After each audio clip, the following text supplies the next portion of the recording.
ರಾಜ್ಯದಲ್ಲಿ ಉಪಚುನಾವಣೆಯ ಕಾವು ಏರ್ತಾ ಇದೆ.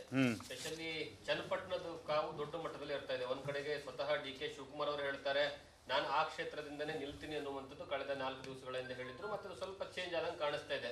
ಈಗ ನೀವು ಯಾವ ರೀತಿ ರೆಡಿ ಆಗ್ತಿದ್ದೀರಾ ಸರ್ ಅಲ್ಲಿ? ನೋಡಿ, ಡಿ.ಕೆ. ಶಿವಕುಮಾರ್ ಆ ಧೈರ್ಯ ಮಾಡ್ತಾರೆ ಅಂತ ನನಗಂತೂ ಅನಿಸೋದಿಲ್ಲ.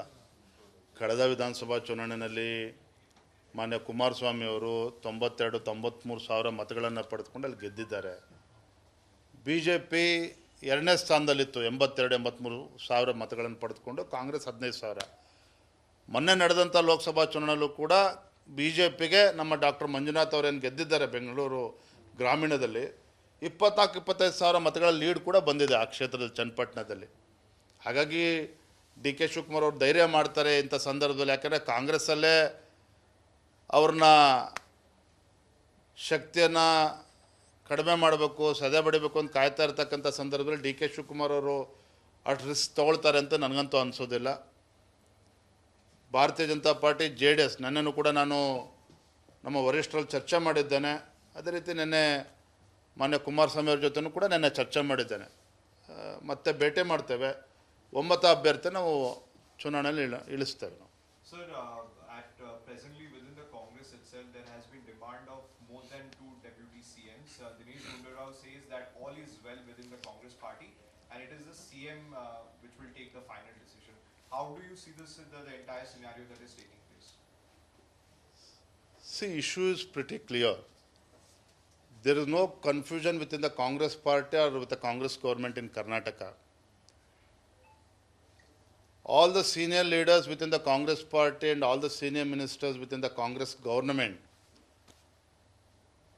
they want to snub D.K. Shivakumar. They want to control D.K. Shivakumar.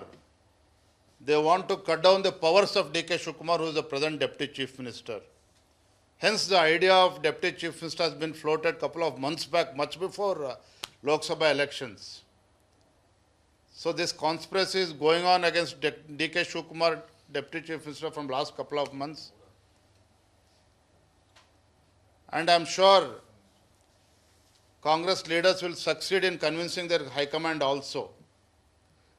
So the whole idea is to control D.K. Shivakumar and to cut down D.K. Shivakumar powers. Let's see ಏನಾಗುತ್ತೆ ಅಂತೇಳಿ. ನೋಡ್ರಿ, ನಮಗೆ ಡಿ.ಕೆ. ಶಿವಕುಮಾರ್ ಬಗ್ಗೆನೂ ಮರುಕನೂ ಇಲ್ಲ, ಅನುಕಂಪನೂ ಇಲ್ಲ. ಲೋಕಸಭಾ ಚುನಾವಣೆ ನೋಡಿದ್ದೀರಿ ಹೇಗೆ ನಾವು ಬೆಂಗಳೂರು ಗ್ರಾಮೀಣದಲ್ಲಿ ನಾವು ಚುನಾವಣೆಯನ್ನು ಎದುರಿಸಿದ್ವಿ ಅಂತೇಳಿ.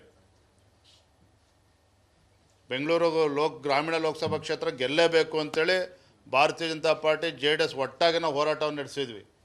ಚುನಾವಣೆಯಲ್ಲಿ ಯಶಸ್ವಿ ಕೂಡ ಆಗಿದ್ದೇವೆ. ಅದ್ರ ಬಗ್ಗೆ ಅನುಕಂಪ ಅಲ್ಲ, ಕಾಂಗ್ರೆಸ್ ಪಕ್ಷವ್ರ ಬಗ್ಗೆ ಅನುಕಂಪ ಇಲ್ಲ. ಇವತ್ತು ಅನುಕಂಪ ಇರ್ತಕ್ಕಂಥದ್ದು ರಾಜ್ಯದ ಜನರ ಬಗ್ಗೆ.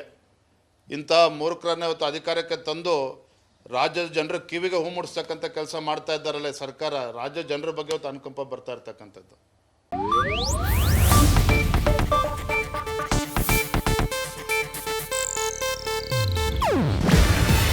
ಇದು ಏಷ್ಯಾನೆಟ್ ನ್ಯೂಸ್ ನೆಟ್ವರ್ಕ್ ಪ್ರಸ್ತುತಿ.